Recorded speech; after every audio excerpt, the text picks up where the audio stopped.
Our top story today from the NYPost.com, FBI Director Kash Patel and Bondi release a statement requesting full Jeffrey Epstein documentation. We're covering this story and so much more here on the Gateway Pundits Week in Review.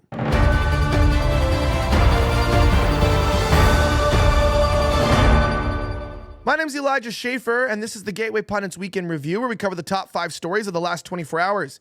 Our top story today, FBI Director Kash Patel and Bondi are requesting full Jeffrey Epstein documents.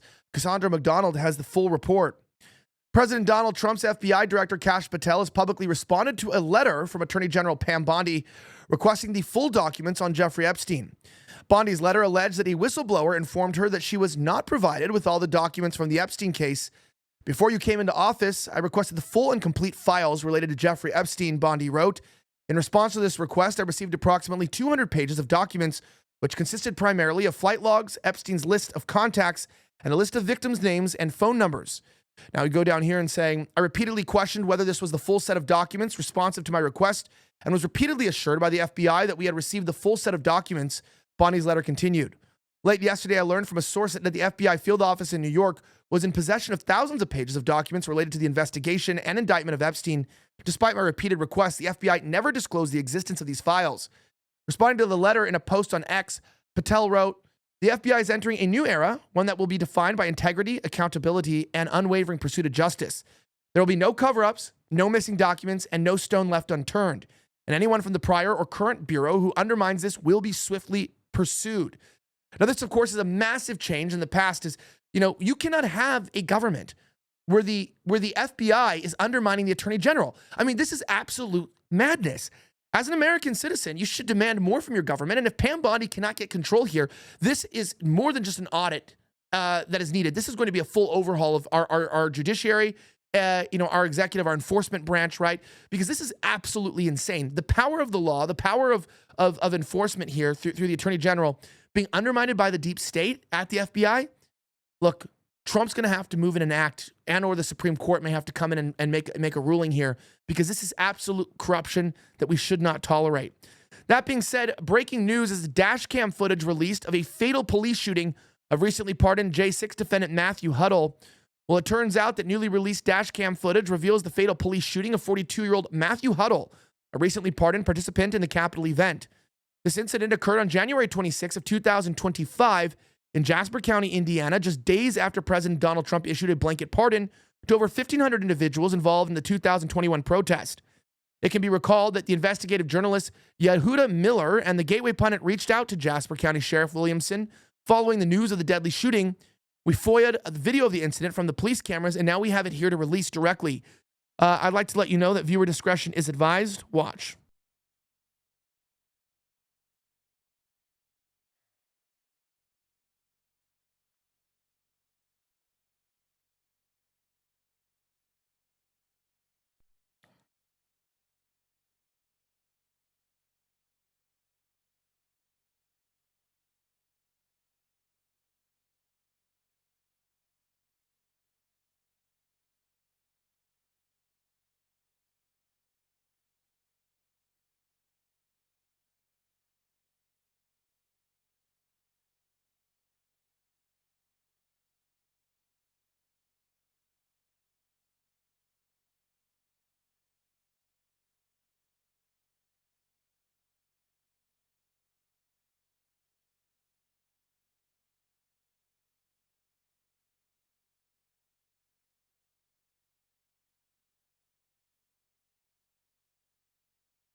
That's tragic, to say the very least. That's what I was going to say is, look, what a waste of life. I understand that sometimes we might be pulled over by, an angry cop or not agree with what's going on, but never go for a gun. Never do that. It does seem like, the cop was in the right there for sure. That's my personal opinion, but, you can have your own opinion there. Now, that being said, do you know that American homeowners have over $32 trillion in equity? And criminals are targeting it with a growing scam that the FBI calls house stealing. Scammers can transfer your title out of your name using a one-page document that they file at the county. Then they can take out loans against it or even sell it behind your back. The scariest part is that you won't find out about it until collection or foreclosures notices start arriving in your mailbox, leaving you with a financial and legal nightmare. The best way to protect your equity is with Home Title Lock's exclusive $1 million triple lock protection. This service offers 24/7 monitoring, urgent alerts, and if fraud should occur, the US-based restoration team will spend up to $1 million to fix the fraud and restore your title. So when was the last time that you checked on your title? If you're like me, that answer is absolutely never, and it's exactly what scammers are counting on. The good news is that we've partnered with Home Title Lock to offer you 25% off their services. Go to HometitleLock.com, use my promo code VNN25. Use my promo code Elijah to save 25%, and you'll also get a free title history report to ensure you're not already a victim. And make sure that you check out the $1 million triple lock protection details when you get there, link below. That's HometitleLock.com, promo code Elijah for 30 days free. That's HometitleLock.com/GATEWAYPUNDIT. That's HometitleLock.com/GatewayPundit, promo code Elijah before it's too late. That being said, the New York Post, Thomas Crooks may have had an accomplice. FBI stonewalling ignores obvious evidence from July of accomplices. The FBI lies, possible FBI involvement. Well, consider me shocked. The New York Post is publishing what their reporter, Dana Kennedy, is falsely calling an exclusive, citing geofencing and data analysis that shows that alleged Trump assassin Thomas Crooks had an accomplice. The New York Post is giving its readers an exclusive 6 months late to this aspect of the story and without crediting the work done by prior by others. Crooks is alleged to have taken 8 shots at the then candidate Donald Trump at the Butler Farm Showgrounds in Butler, Pennsylvania on July 13th from atop the AGR building. The New York Post cites the investigatory work of private investigator Doug Hagman as having reviewed geofencing data, interviewing 100 people in the area, and also receiving stonewalling from the FBI and other unnamed law enforcement. For several days after the shooting, the FBI lied to the public through leaks and sources that Crooks accessed the roof of the AGR building, where he is alleged to have taken the shots by virtue of a ladder he purchased that morning, claims debunked by the Gateway Pundit. Now, the FBI and local law enforcement also repeatedly lied about the body cameras being turned off and there being no footage from the incident between officers and the alleged assassin. However, this is all nothing new to the people following the Trump assassination details, and in fact, the New York Post report significantly understates the evidence that has already been brought by credible sources. This evidence indicates that phones that regularly visited Crooks' home and workplace were found to have been also visiting locations in Washington, D.C. that are near the headquarters of the Secret Service and FBI. So, look, we knew that this investigation was a sham.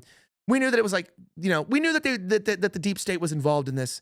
But to what extent, it's absolutely insane because, they claim that his motives were unknown. Remember the Vegas shooting as well? No known motives, except someone involved was an FBI informant. That's all we know, right? I think it was the guy's wife was an FBI informant or something like that. She was out of the country.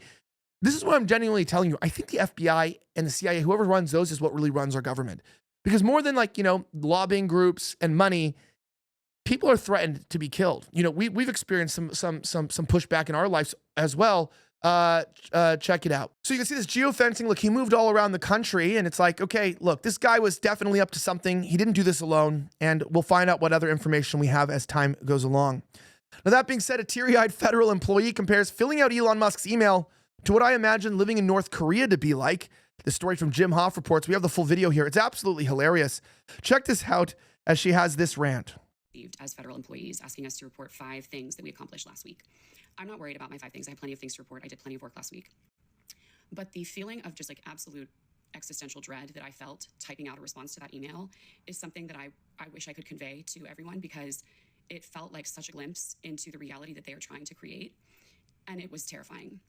It felt like, you will do what I say or else. The email that we received did not say that failure to respond would be taken as a resignation. But the post on X did say that. And leadership at my agency is pretty much like, the email's authentic, but we don't know if the threat is or is not. We are going to respond, but kind of left it up to each of us to decide what to do. We have received more emails about all of the fucking bullshit going on with Doge and Elon and all of this federal employee stuff that I've spent more time in the last couple of weeks navigating these emails, going to these town hall meetings, going to these other meetings, making sure that so that the leadership can break down what's happening and tell us how we need to respond and tell us what the fuck is going on and tell us, oh, you might lose your job because when your FTE runs, there's so many things that they're having to convey to us. And so nothing that actually should normally be getting done and accomplished is being done or accomplished because we're all so busy fucking trying to navigate this hellscape that is happening.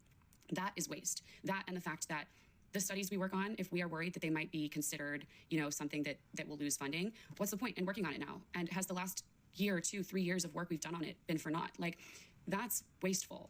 Like, this whole thing is an exercise for them to show us how much power they have and how little we have, and how we must do what they say. And it's so insane because, again, who the fuck is Elon? Like, and how does he get to decide that he is king of the federal employees, king of HR at the Office of Personnel Management, and he gets to tell us, send this email or you're fired, like you lose your job? There's no rationale here that makes it make any sense outside of, look how much power I have and you better fucking listen or your livelihood is gone.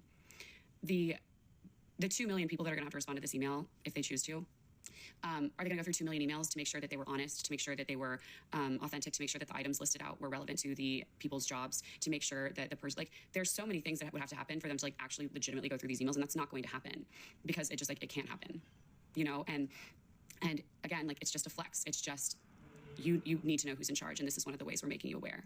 And the feeling that I felt responding to that email was such a glimpse into a possible future here, a probable future here, if we don't fucking do something about it. It felt so scary and so heartbreaking. It felt much like I would imagine living in a place like what I always imagined North Korea to be like, where the energy is, yes, master, your wish is my command.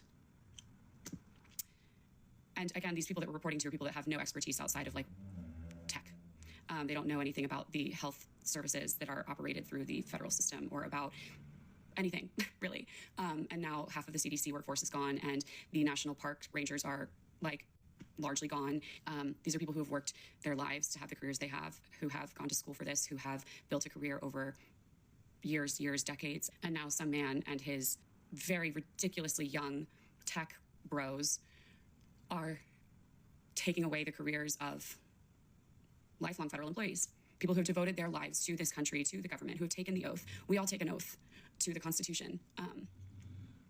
That's not just for military and for people in politics. That's for all federal employees. And people take it really seriously. Things get done. Things continue on, and things are happening because people are doing their jobs. There are people all over the place that are not doing their jobs everywhere, all the time. That is certain. And that extends surely into people that work for the federal system. But everything that's happening is not because they don't think we do work. It's because they want to say, we have power over you. And that is a feeling that everybody should fear feeling when the people in charge of the place you live start to exercise that power in a way that there's no like real reason for outside of, you will know who's in charge here. Like, I am the captain now is the energy. That's terrifying. Like I said, this is a glimpse into a future that is really scary. And everything that's happening, this isn't, again, looking for fraud and waste. So look, she's crying about the fact that she has to fill out an email. The time it took her to make that video, remind you, that was 2 times speed. That was 2 times increased speed. So the fact is that she's out there, she's speaking so quickly, and she could have just answered the damn email. I mean, why are people doing this?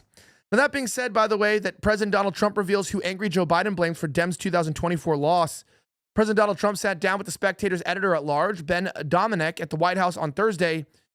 Over a wide range of issues, he talked about who the president blames for the loss.